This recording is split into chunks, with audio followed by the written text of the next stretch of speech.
Yesus pun berkeliling di seluruh Galilea. Ia mengajar dalam rumah-rumah ibadat dan memberitakan Injil kerajaan Allah serta melenyapkan segala penyakit dan kelemahan di antara bangsa itu.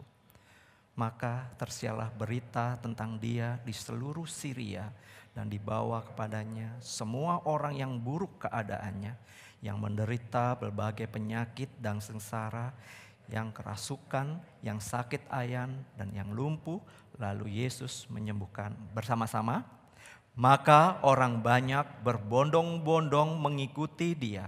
Mereka datang dari Galilea dan dari Dekapolis, dari Yerusalem dan dari Yudea dan dari seberang Yordan. Berbahagialah kita yang boleh merenungkan dan melakukan firman Tuhan ini. Gitu ya.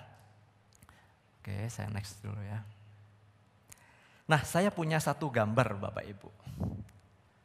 Anda pro yang pink atau yang biru?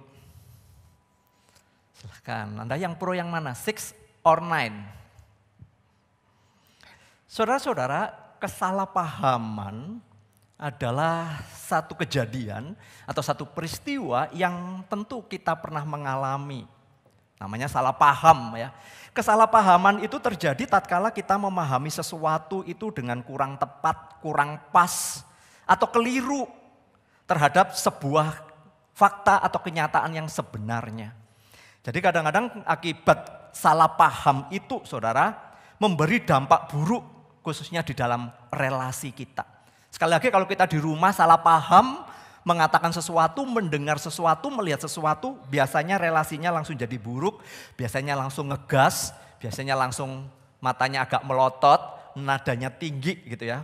Nah saudara-saudara, kesalahpahaman ini juga biasanya akan berdampak kepada pekerjaan atau aktivitas yang kita lakukan. Itu akan berdampak saudara. Jadi rasanya kita malas-malesan jadinya mengerjakannya. Nah saudara, kesalahpahaman juga bisa terjadi di dalam sebuah perencanaan yang hendak kita kerjakan. Sekali lagi dalam sebuah perencanaan orang bisa salah tangkap, orang bisa salah paham memahaminya. Akibatnya apa saudara?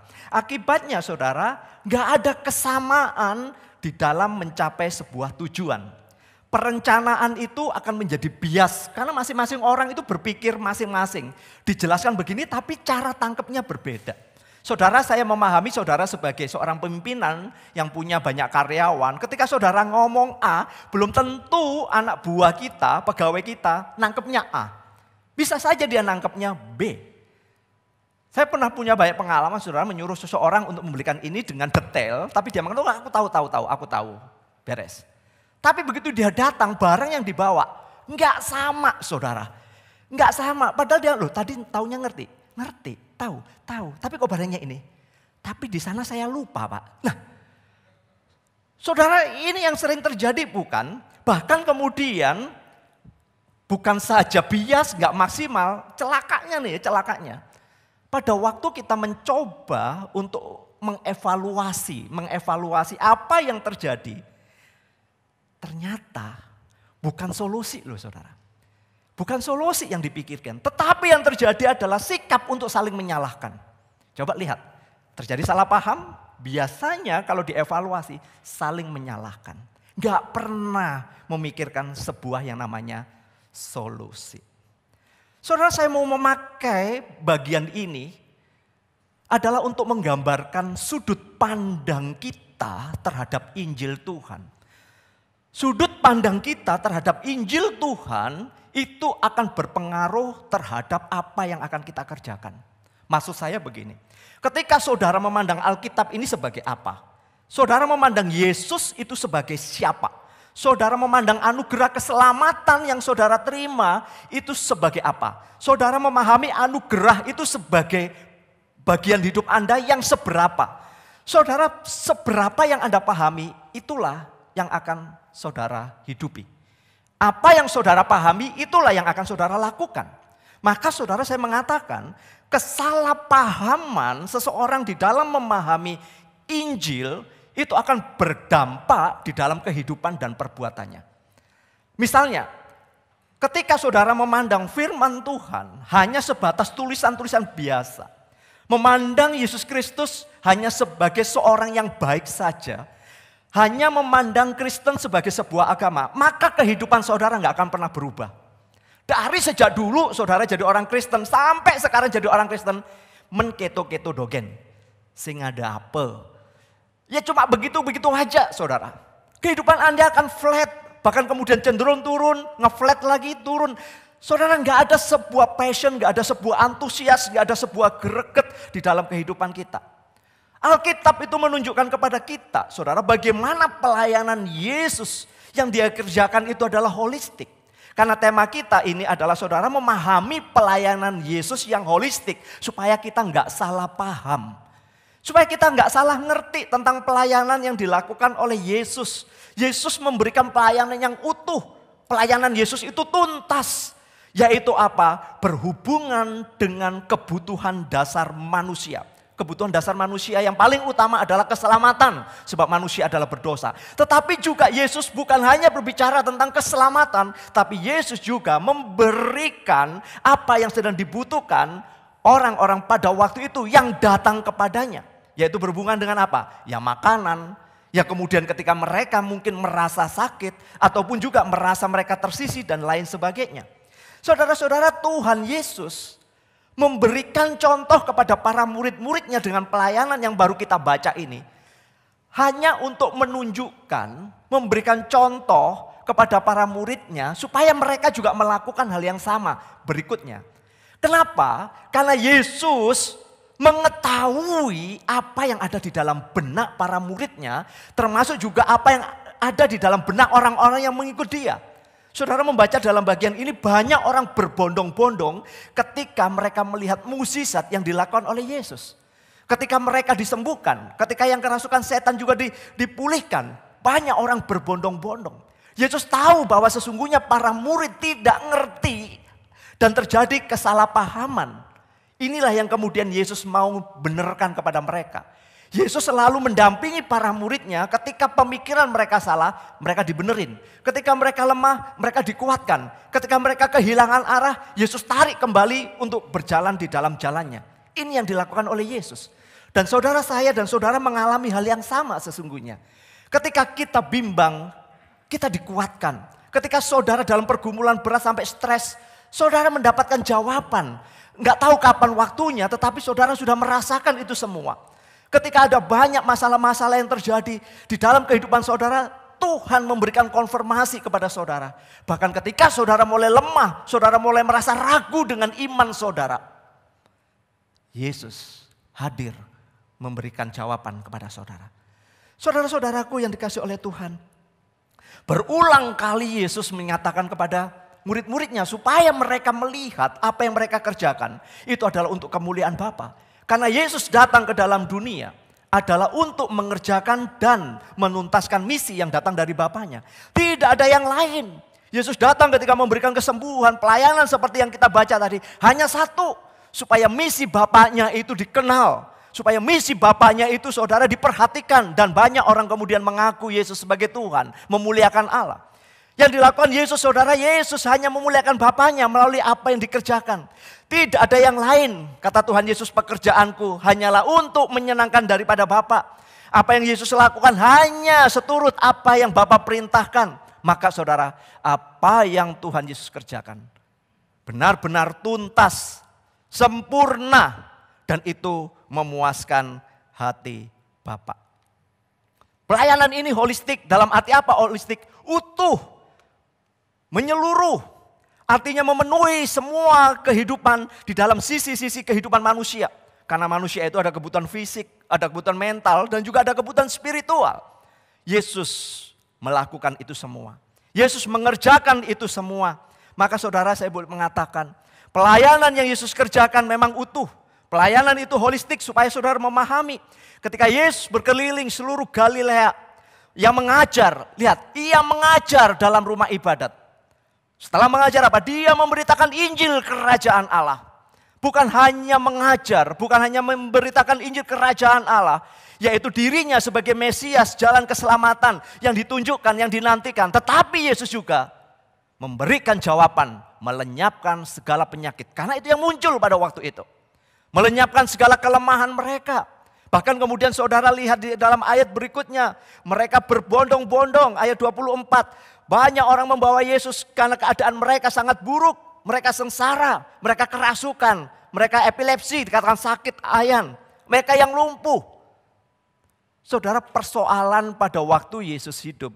Pada waktu Yesus sedang mengajar di sinagog pada waktu itu. Sekali lagi sinagog ya. Sinagog itu sinagoge begitu. Sinagoge itu adalah tempat pembelajaran orang-orang Yahudi. Saudara, dalam tradisi mereka di mana 10 pria berkumpul, biasanya mereka langsung mendirikan sinagog. Dan biasanya mereka juga mengajar, meminta guru-guru untuk boleh mengajar, menjelaskan tentang Taurat, apa yang tertulis dalam hukum Taurat. Dan Yesus, saudara, berkeliling seluruh Galilea. Kurang lebih, saudara-saudara, 200 sinagog di sana, saudara. Yesus datang. Kenapa? Saudara, karena itu yang dibutuhkan oleh kaum lelaki yang ada pada waktu itu. Tetapi kemudian yang terjadi adalah bangsa-bangsa non-Yahudi pun akhirnya datang. Mereka, saudara, hadir di sinagog. Perhatikan, sinagog sekali lagi hanya untuk orang-orang Yahudi. Tapi kali ini non-Yahudi pun mereka datang untuk mencari Yesus.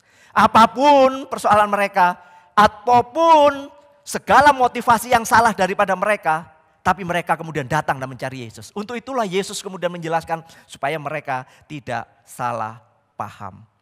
Saudara, Yesus mengetahui kebutuhan setiap orang yang datang kepadanya. Baik itu adalah orang-orang Yahudi, baik itu adalah non-Yahudi. Yesus tahu semua. Untuk itulah dia membiarkan orang-orang itu datang mencari dia. Membiarkan orang-orang itu mengikuti dia kemanapun Yesus pergi. Dan selalu kita membaca di dalam catatan Injil banyak orang yang berbondong-bondong mengikuti Yesus. Apakah ini menjadi sebuah hal yang menggembirakan bagi Yesus? Iya dan tidak. Iya, karena banyak orang kemudian mengenal siapa Yesus. Tapi tidaknya adalah banyak motivasi yang salah. Dan disitulah Yesus mengajarkan supaya mereka tidak salah paham kepada dirinya. Lihatlah saudara denah yang saya boleh bagikan. Ketika saudara membaca Matius bagian ini saudara, ayat 23 sampai dengan 25. Lingkup pelayanan yang dilakukan oleh Yesus itu sedemikian rupa saudara. Lihatlah yang saya lingkarin merah. Itu wilayah-wilayah. Bagaimana orang-orang itu datang mencari Yesus dari semuanya. Dan khususnya saudara-saudara ada yang namanya Dekapolis. Dekapolis itu adalah 10 kota. Saudara, 10 wilayah, 10 kota. Dan semua itu adalah orang-orang non-Yahudi. Ada orang-orang Yunani.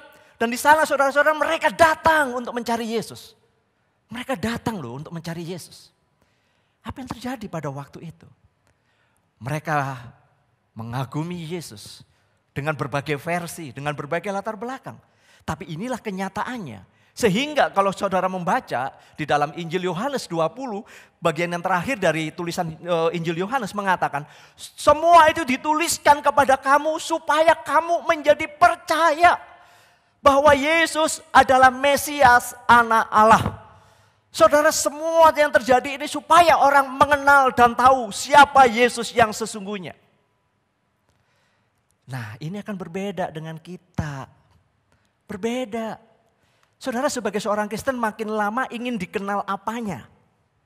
Saudara menjadi seorang Kristen kira-kira apa yang ingin orang lain mengenal kehidupan saudara? Saudara, dalam setiap ibadah kedukaan kalau saudara memperhatikan. Saudara memperhatikan ya dalam ibadah kedukaan. Selalu ada yang namanya kesan-kesan kepada almarhum gitu ya. Entah dari keluarganya, entah dari teman dan lain sebagainya.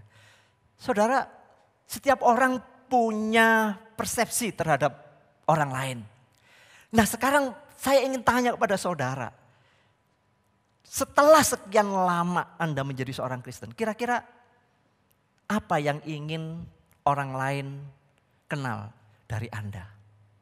Apakah kebaikan hati saudara, ketampanan saudara, kegantengan saudara, kebaikan saudara, keroyalan saudara, kecerewetan saudara, keisengan saudara. Everybody is unique. Setiap orang itu unik. Tapi saudara, Yohanes hanya menuliskan, semua ini dituliskan cuma satu hal. Supaya kamu percaya. Yesus adalah anak Allah. Seharusnya itu juga menjadi bagian kita. Orang melihat kita bukan karena kebaikan atau kemudian kesalahan kita. Tetapi seharusnya orang melihat kita adalah ada Yesus di dalam kehidupanmu. Ada Yesus di dalam hidupmu, keluargamu, pekerjaanmu, kesaksianmu. Ada Yesus.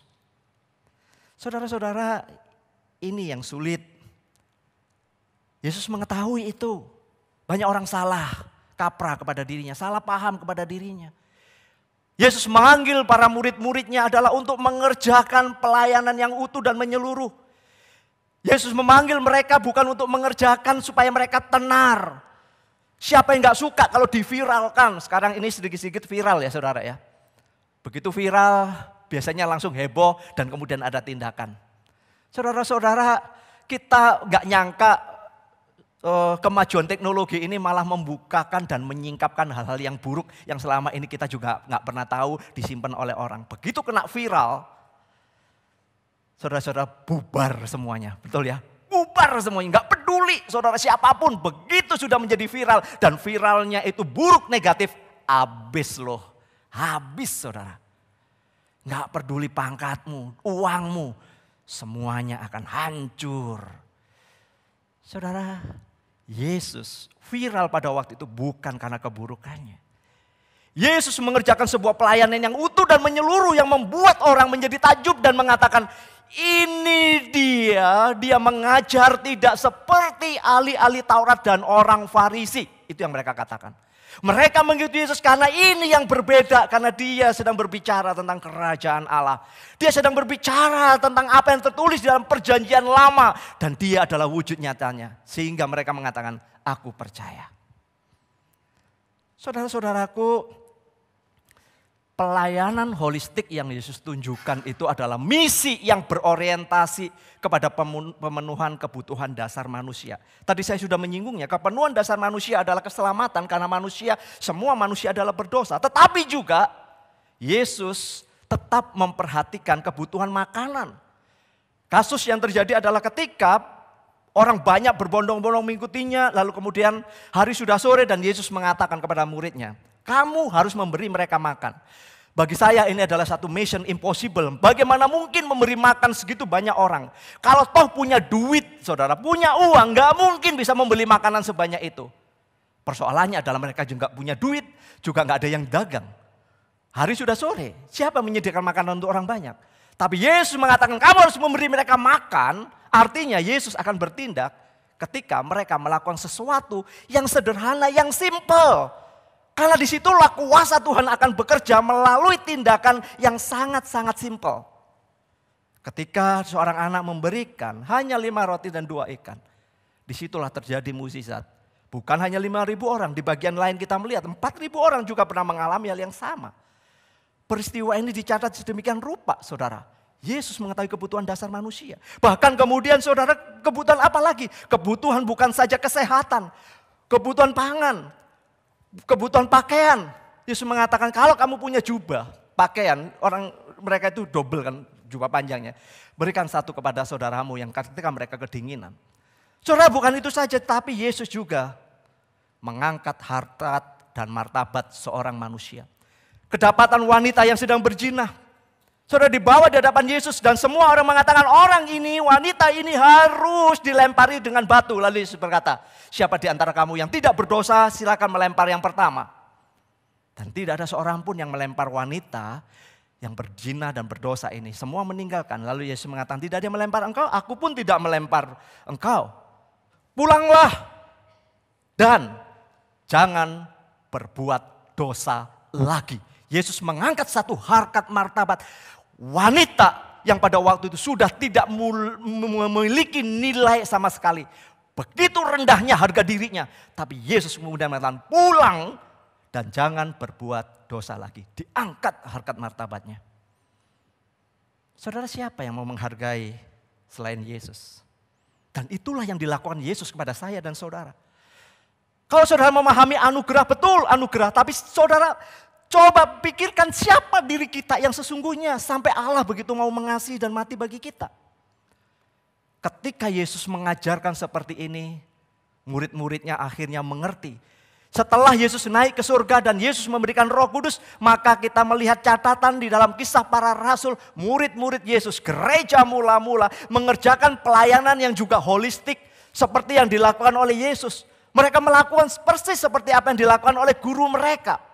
Mereka memberitakan Injil, mereka mengajar, mereka juga mengumpulkan dana, membantu bagi orang-orang yang sedang kekurangan. Bagi orang yang menderita, mereka lakukan. Mereka bergotong royong yang kelebihan, saudara, memberikan kepada yang kekurangan. Melalui satu institusi, yaitu apa? Gereja mula-mula.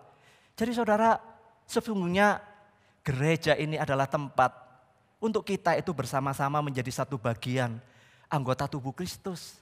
Saya dan saudara ini adalah bagian anggota tubuh Kristus yang seharusnya juga saling memperhatikan, saling menguatkan, saling menopang, saling mengingatkan, saling menasehati. Bahkan saudara, kita itu bisa lemah. Kita itu bisa lemah. Saudara, saya juga bisa lemah. Tapi saya juga bersyukur ada orang-orang yang secara khusus saudara mau juga untuk mendengar dan kemudian memberikan sebuah konfirmasi dan memberikan sebuah kekuatan. Saya bukan orang yang kebal mental, semuanya bisa. Saudara, saya bisa down. Saya juga bisa sedih. Saya juga bisa menangis.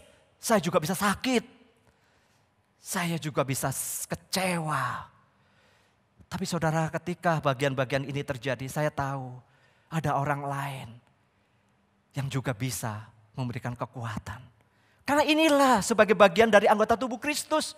Yesus mau pelayanan itu holistik, utuh. Bukan hanya mengerjakan, hanya membantu orang yang miskin saja. Bukan. Bukan hanya untuk mendoakan orang yang kerasukan setan atau punya masalah. Bukan. Tapi Yesus menjadi jawaban untuk semua persoalan dan kebutuhan yang terjadi pada waktu itu. Dengan kapasitas yang dimiliki khususnya oleh para murid. Jemaat mula-mula mengerjakan bagian mereka. Di tengah mereka kekurangan, ketika saudara mereka di Yerusalem kekurangan, mereka mengumpulkan dana. Di tengah-tengah penganiayaan, mereka lari ke sana kemari, ditangkap, dibunuh. Mereka saling melindungi, mereka saling backup. Mereka saling menguatkan.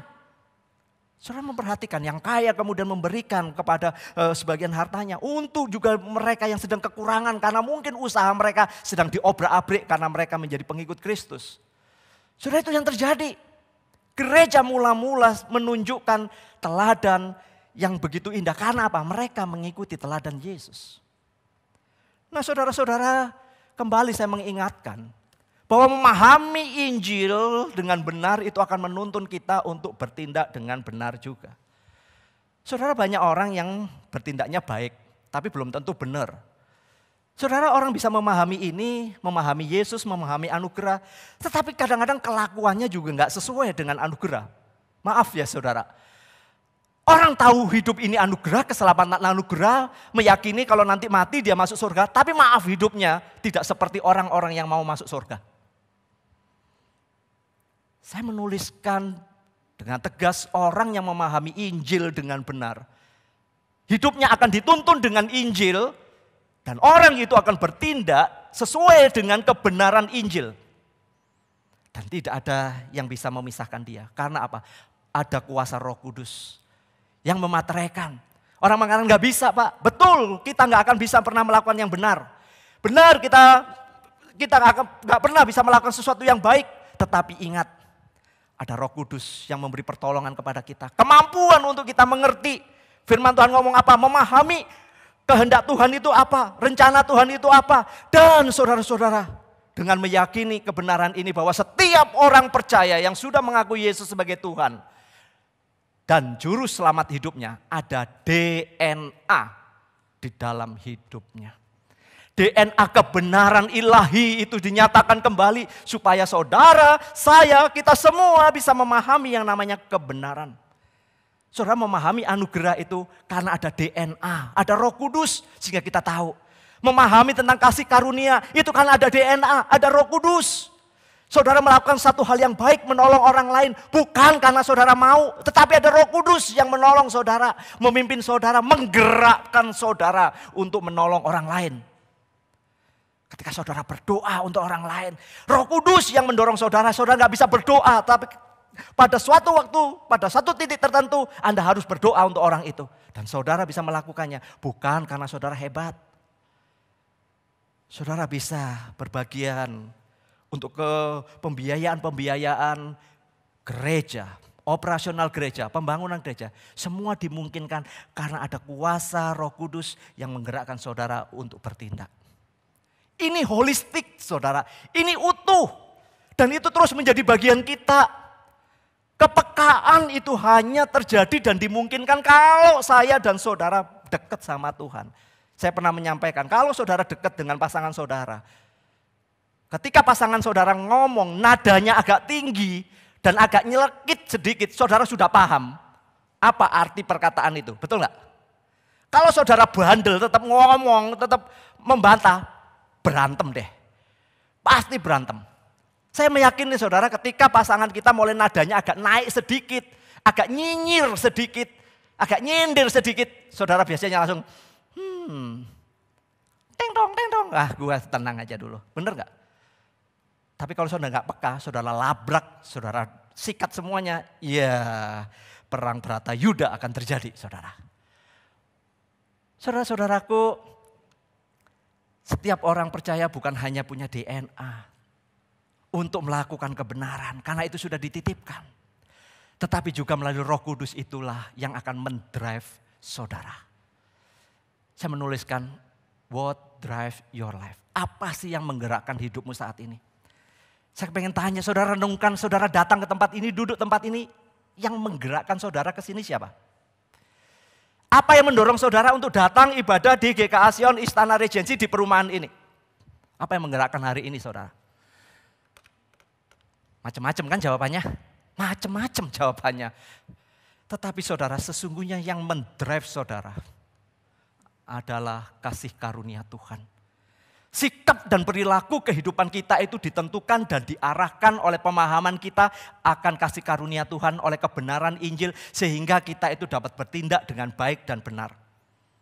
Saudara tadi sudah bangun dari rumah karena saudara didrive oleh Roh Kudus bahwa hari ini saudara harus beribadah. Pertanyaannya, Pak, kalau nggak ibadah, lagi malas-malesan, apa juga didrive Roh Kudus? Bukan. Itu roh kuda.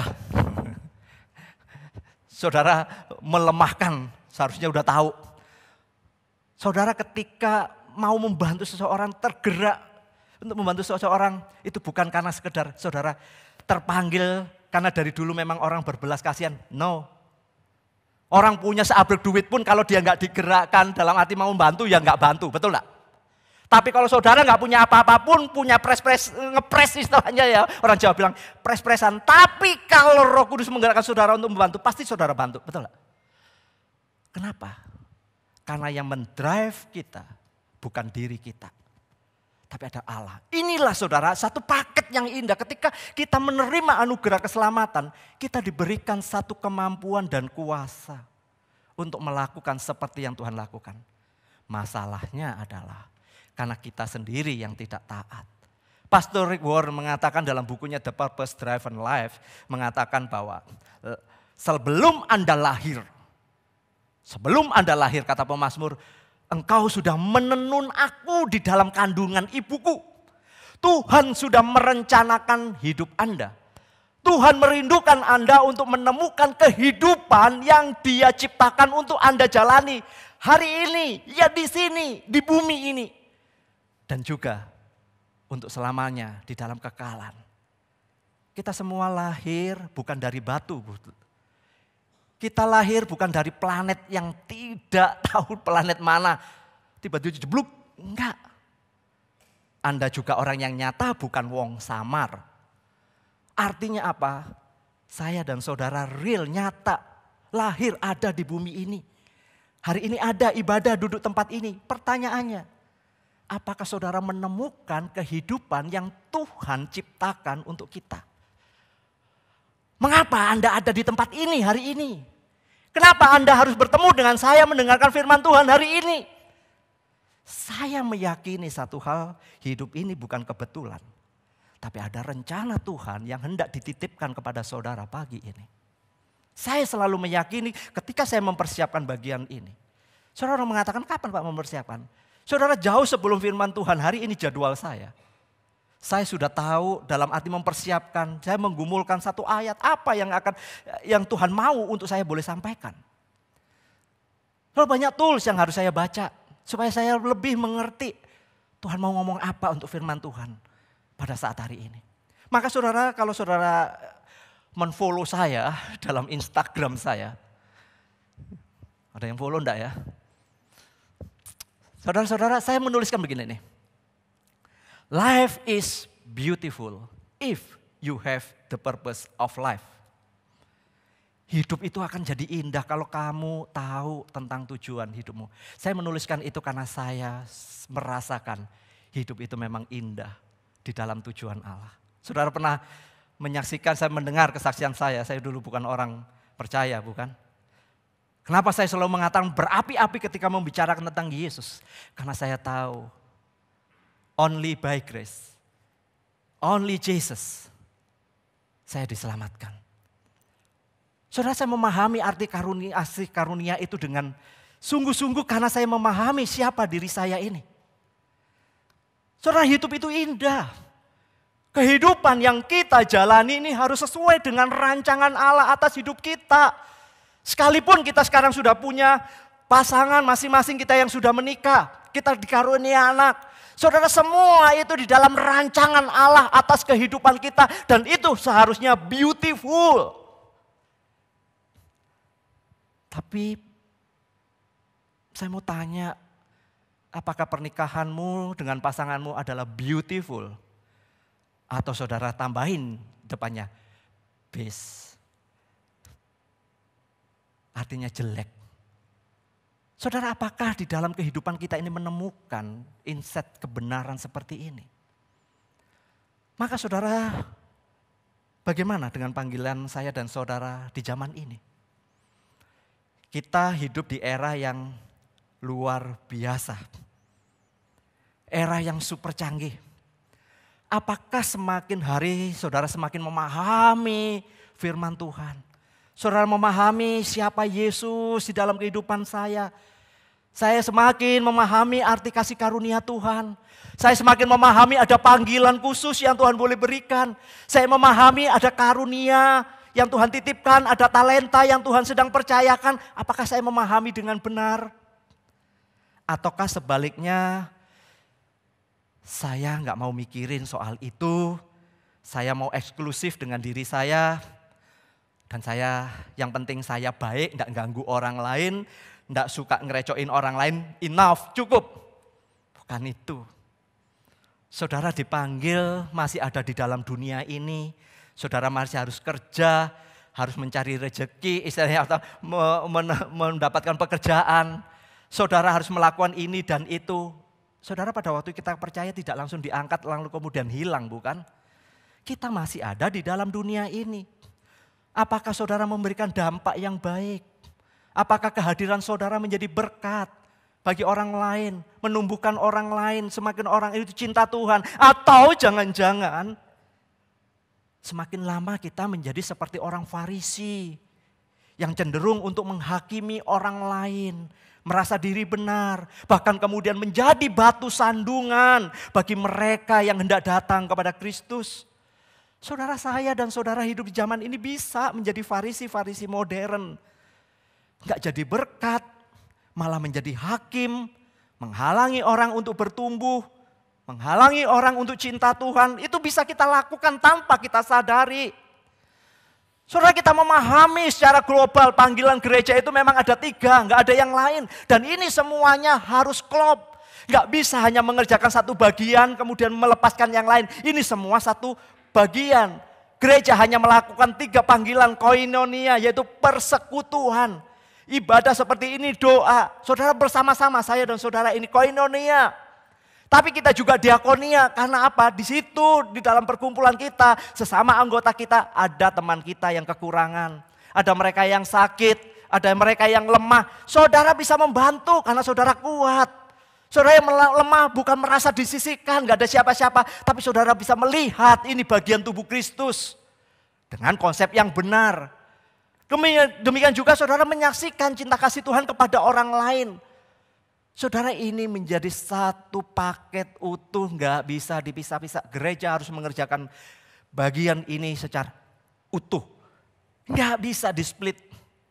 Sehingga ada orang mengatakan gini, aku sukanya cuma belajar PA, pendalaman Alkitab, itu aja wes. Dia nggak peduli mau saudaranya kelaparan, punya masalah sakit, nggak peduli, pokoknya gua getol belajar. Nggak bisa. Atau saudara mengatakan, aku senang pelayanan diakonia aja deh. Kesana kemari ngunjungin orang, ya itu. Tapi aku nggak mau doa, aku nggak mau ibadah, nggak mau bersekutu, nggak mau belajar firman. Nggak bisa, nggak bisa. Saudara harus belajar firman juga. Saudara harus berdoa, saudara harus bersekutu. Cuma di gereja aja Pak. Gereja aja udah ribet. Ngapain ngurusin yang lain? Nggak bisa. Saudara dipanggil untuk menjadi saksi, memberitakan kabar baik. Menceritakan perbuatan-perbuatan besar dari Allah. Itu panggilan saudara, nggak bisa saudara terisolasi menjadi kelompok yang eksklusif. Nggak bisa. Semua harus dilakukan bersama-sama. Menjadi satu paket keutuhan. Iman dan perbuatan itu nggak bisa dipisahkan. Bagaimanapun juga iman kita harus terwujud dengan perbuatan kita. Dan perbuatan kita harus didasari dan dilakukan di dalam iman. Semua sudah Tuhan nyatakan. Maka saudara-saudara, kehadiran saya dan saudara harus menjadi berkat. Namun masalahnya adalah kita seringkali kurang memperhatikan tugas dan panggilan kita. Kita merasa cukup dengan diri kita sendiri dan gak peduli dengan orang lain. Kita itu salah mengerti bahwa tugas-tugas itu hanya dilakukan oleh mereka yang terpanggil, yaitu pendeta, hamba Tuhan, atau dipanggil khusus sebagai seorang majelis. Bahkan pengurus, majelis pengurus pun kadang-kadang juga gak ngerti panggilannya. Padahal setiap kita, saudara-saudara, dipanggil hal yang sama. Ada DNA-nya, ada Roh Kudusnya, udah dimaterein. Sama, semua diberikan karunia, semua diberikan talenta. Cuma masalahnya 1, 2, atau 5. Masing-masing orang berbeda, punya kapasitas yang berbeda. Masalahnya Anda mau melakukan apa enggak? Saudara, kehadiran kita harus menjadi berkat bagi orang lain. Kehadiran kita harus mampu untuk memulihkan orang lain. Kehadiran kita harus menjadi terang dan kekuatan bagi orang lain. Kehadiran kita harus membawa orang lain untuk mengatakan dan melihat ada Yesus di dalam kehidupan kita. Karena itulah yang ingin Tuhan mau nyatakan saat kita dipanggil. Kehadiran kita bukan untuk menjadi hakim. Menjadi pusat perhatian supaya kita menjadi orang yang harus diperhatikan. Kadang-kadang orang bilang, aku tuh gak pernah diperhatiin gereja. Aku tuh gak pernah diperhatikan oleh ini. Saudara, belajarlah untuk memberi perhatian. Yesus datang bukan untuk dilayani, melainkan melayani. Dan menjadi berkat bagi orang. Saudara belajar sekarang untuk mengubah. Ya wis toh, ya sudah kalau orang gak mau memperhatikan kita. Sekarang mindset kita yang kita ubah. Saya yang akan memperhatikan orang itu. Gimana saudara? Lebih pas bukan? Daripada saudara menunggu jawaban kapan itu terjadi. Mungkin juga gak akan nongol. Mungkin juga gak akan muncul. Tapi kalau saudara yang kemudian memulai, saya yang akan memperhatikan orang lain. Engkau akan melihat perbuatan ajaib Tuhan melalui orang itu. Saudara, saya pernah mengatakan ya 1 tahun lalu, karena hari ini di bulan Mei juga. Saya anggap 161 ini memang istilah yang mungkin mengerikan bagi saudara. Tapi sebenarnya bukan itu. Bukan sengeri yang saudara seakan tulisannya wah mengerikan. No. 161 adalah tatkala kita menyatakan kasih Kristus secara penuh, ikhlas, terpanggil karena memang saya dipanggil oleh Tuhan kepada satu teman kita yang kategorinya adalah mereka yang terhilang. Saudara nggak bisa dipungkiri ada teman-teman kita yang hilang. Ada teman-teman kita yang imannya lemah banget saudara. Dia bergumul dengan dosanya, dia bergumul dengan pekerjaannya dan lain sebagainya. Lemah sekali sehingga dia nggak punya pengharapan sampai-sampai saudara. Ada teman yang kita tahu ada kehilangan arah. Hidupnya kesana kemari nggak jelas. Saudara hidupnya terus berkajang dalam dosa. Saudara one seek one, memperhatikan satu, mencari yang satu itu adalah perhatikan sekitar kita. Saudara kita ada di dalam GKA Sion. Saudara tahu siapa. Terutama teman-teman yang sudah lama di tempat ini. Saudara lebih mengetahui lagi siapa teman-teman kita. Apakah mereka ada yang terhilang? Apakah mereka ada yang sedang lemah di dalam iman, kehilangan pengharapan? Apakah mereka sedang kehilangan arah? Saudara itu harusnya menjadi satu bagian kita. Oh iya ya, temanku yang satu ini, kasihan dia. Dia enggak ke gereja karena mungkin saudara, sudah enggak bisa dan enggak mampu lagi. Aku doakan, aku datangi, aku telepon. Saudara-saudara, kemajuan teknologi ini sebenarnya bisa menolong kita. Karena ada iklannya kan, kemajuan teknologi itu mendekatkan yang jauh. Ya, tapi kenyataannya kemajuan teknologi bukan mendekatkan yang jauh, malah menjauhkan yang dekat. Kita masing-masing sibuk dan kita punya agenda dan mengatakan, gak peduli lah, yang penting gua baik-baik saja. Saudara, ketika saudara terpanggil, apa sebenarnya yang Tuhan titipkan bagi saudara? Kita akan bulan ini kita memasuki 21 tahun. Saudara-saudara, perjalanan Istana Regensi dan saudara sudah ada tempat ini, saudara bukan kebetulan kita boleh beribadah bersama-sama. Saya cuma mau saudara merenungkan satu bagian ini. Kira-kira apa ya yang sedang Tuhan titipkan kepada saudara ketika Anda di tempat ini? Sekali lagi, bukan kebetulan Anda di tempat ini loh ya. Bukan kebetulan saudara ibadah di tempat ini. Renungkan satu hal, kenapa saya ada di tempat ini? Saya meyakini Tuhan memanggil saya untuk beribadah tempat ini. Ada di bagian ini, saya kenal dengan beberapa orang. Tetapi pertanyaan yang paling penting adalah, Tuhan sedang menitipkan apa kepada saudara sehingga saudara ada di tempat ini. Maka saya berharap 21 tahun ini bagi kita semua adalah let your light shine. Tetaplah bersinar bagi Tuhan. Tetaplah bersinar bagi Tuhan. Walaupun saudara, saya mengetahui ada beberapa saudara yang sedang bergumul dengan pekerjaan, keluarga, macam-macam. Tapi tetaplah bersinar bagi Tuhan. Karena ada sebuah kenyataan yang memang tidak bisa dirubah, tetapi kita bisa mengubahnya. Ada waktu yang telah lalu nggak bisa diputar ulang, tetapi ada waktu saat ini untuk kita boleh menata ulang. Jadi Tuhan sedang menitipkan apa kepada saudara hari ini? Siapa yang ingin saudara doakan? Siapa yang ingin saudara ajak kembali, kuatkan? Apa peran saudara yang ingin saudara kembangkan bagi gereja Tuhan yang Tuhan boleh dirikan di tempat ini?